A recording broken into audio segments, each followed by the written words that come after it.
Isang probinsya ng Pangasinan sa matinding pinadapa ng manalasa ang bagyong Emong sa bansa. Marami sa mga residente hindi alam na kung paano babangon.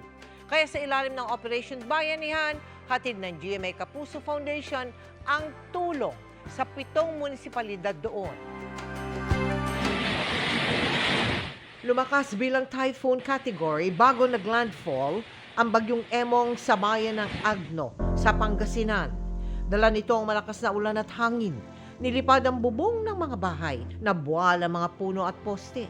Hanggang ngayon, wala pa ring supply ng kuryente sa probinsya. Problema rin ang supply ng tubig. Kaya ang mga residente, hirap sa paglilinis, lalo na natagal din ang yero sa kanilang kusina. Wala pa pong kuryente, sabi po nila, baka abutin daw po ng buwan bago daw po maayos. Ganon din po, syempre yung tubig po kasi namin nakakonect po sa kuryente. Maghahanap kami ng mapag-iigiban, maghahanap kami ng kung saan may tindang mineral kasi nagkakaubusan na rin po. Sa bayan ng Dasol, nasira ang diking ito malapit sa mga paggawaan ng asin. Ang ilang palaisdahan tuloy umapaw. Pagbangus kasi, pag ganun na apaw lahat, nagsisilabasan lahat. Lugi sa ngayon. Kasi sa tag-asin November, magbubukas na rin kami ng asinan. Kaya kailangan yung mga diking yan na mapilapil lahat. Sa ilalim ng Operation Bayanihan ng GMA Kapuso Foundation, malawak ang relief operations ang isinagawa natin kahapon at ngayong araw. Sa mga bayan ng Agno, Bani, Bolinao, Dasol, Mangaldan at Sual at lungsod ng Alaminos. 26,000 na individual ang nabigyan natin ng relief goods, sabon at tubig. Sa Kapuso Soup Kitchen, handog natin ang Kapuso Congee na may itlog. Umabot sa 26,000 apektado ng mga bagyo at masamang panahon sa Pangasinan ang nahatira ng tulong ng GMA Kapuso Foundation. Taos-puso ang aming pasasalamat sa lahat ng sponsors, donors, volunteers at partners na nakiisa sa Operation Bayanihan. Aabot sa halos 10 bilyong piso ang naitalang pinsala sa infrastruktura ng magkakasunod na pananalasa ng bagyong Krising, Dante at Emong, pati habagat sa buong bansa. Mahigit 1 bilyon dyan ang pinsala sa Pangasinan. Base yan sa datos ng National Disaster Risk Reduction and Management Council. Pagkalabas ng bagyong Emong noong nakaraang linggo, agad nagtungo ang team ng GMA Kapuso Foundation sa bayan ng Bani para sa ating Silong Kapuso Project. Naghandog tayo roon ng roofing materials para sa ilang tahanan na nawalan ng bubong matapos itaas ang lugar sa signal number 4. Isa si Lola Estrelita sa nakaranas ng bagsik ng bagyo. Pinagtagpi-tagping yero muna ang kanyang bubungan ngayon matapos itong masira. Natakot ba kayo? Opo, pero sumisiksik na lang po ako dyan sa sulok. Huwag po kayo mag-alala, Lola. Babalik po kami.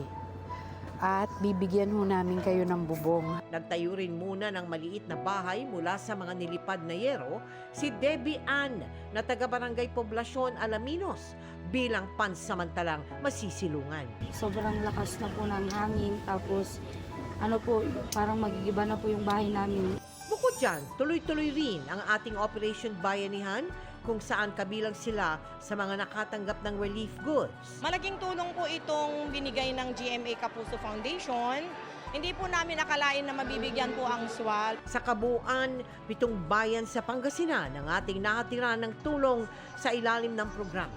At ngayong linggo, babalik ang GMA Kapuso Foundation sa Benguet at La Union para mamahagi rin ng tulong.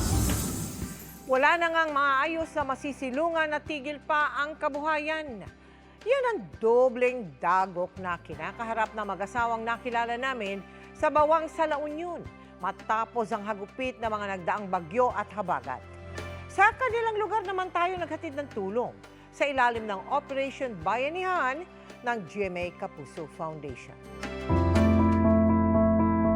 Tuwing maaalala na mag-asawang Paulo at Erlinda ang sinapit nila sa pananalasa ng bagyong Emong sa kanilang lugar sa Bawang sa La Union, hindi nila mapigilang maging emosyonal. Pinagdapa kasi ng bagyo ang kanilang bahay. Yung hangin at saka ulan, yun ang nagpabagsak. Itong bagyo lang na ito ang naranasan ko talaga, siyang nagpabagsak ng bahay ko. Nalagay pa sa peligro ang buhay ni Paulo nang matabunan siya ng bahagi ng gumuhong bahay. Andaganan yung asawa ko. Muntik na naman namatay. Dinukot ko na siya, ma'am. Inilakot. Para may masilungan, pinagtagpi-tagpi muna nila ang mga nilipad na kahoy at yero. Problema rin nila ang makakain. Hindi pa kasi sila makabalik sa pagtitinda ng isda dahil hindi pa rin makapamalaot ang mga mangingisda roon. Ang panawakan ko lang sa kanila, kung mayroon sila may tutulong sa akin, maski anong tanggapin ko, may patayong ulang bahay ko. Kaya bilang tulong pa rin sa mga naapektuhan ng hagupit ng mga nagdaang bagyo at habagat, nagtungo sa La Union ang Operation Bayanihan ng GMA Kapuso Foundation.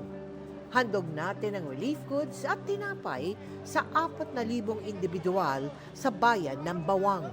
Nakapagbigay rin tayo ng hygiene kit sa tulong ng ating donor. Marami po yung nasirang bahay, yung mga hanap buhay ng tao, hindi sila makapaghanap buhay dahil malakas pa din ang alon. We are very grateful po sa GMA Kapuso Foundation. Maraming salamat po, Kapuso. Nagpunta pa kayo dito na magbigay lang ng tulong ko sa amin. Sa loob ng 11 araw, sinikap ng GMA Kapuso Foundation na marating ang mga lugar na matinding nasalanta ng mga nagdaang bagyo at habagat.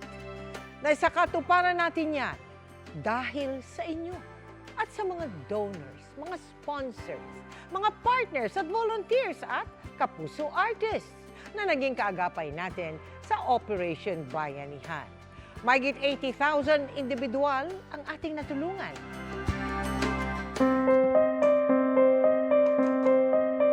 Mahigit 1 linggo matapos ang pananalasa na magkakasunod na bagyo at habagat sa Barangay Bukaw, San Gabriel, La Union. Maraming kabahayan ang nasira at wala pa rin kuryente. Nadaganan ng kahoy, tapos yung iba, yung flooded po sila. We have a river kasi dito, maraming residents sa area beside the river. Sila po yung victim ng baha. Nung umating gabi na, lumakas yung ulan, lakas pa ang hangin, parang hipo-hipo na umiikot lahat ng mga gamit namin sa loob, nabasa. Sa La Trinidad, Benguet, nalugi ang mga magsasaka nang bahain ang tanim nila sa strawberry farm. Mag-iisang buwan na rin daw sarado ang mga pamilihan doon. Kailangan pambili ng bigas. Wala ring benta kasi walang bisita. Agad na nagsagawa ng Operation Bayanihan ng GMA Kapuso Foundation sa mga binaha dahil sa ulang dala ng bagyo at habagat. Naghatid tayo ng relief goods sa Quezon City, Valenzuela, Bulacan, Rizal, Pampanga, Zambales, Bataan, Pangasinan, La Union at Benguet. Pati sa mga pamilya na nagtatrabaho sa landfill sa Bawang La Union. Sa kabuuan, 83,804 na individual ang hinatira natin ng tulong.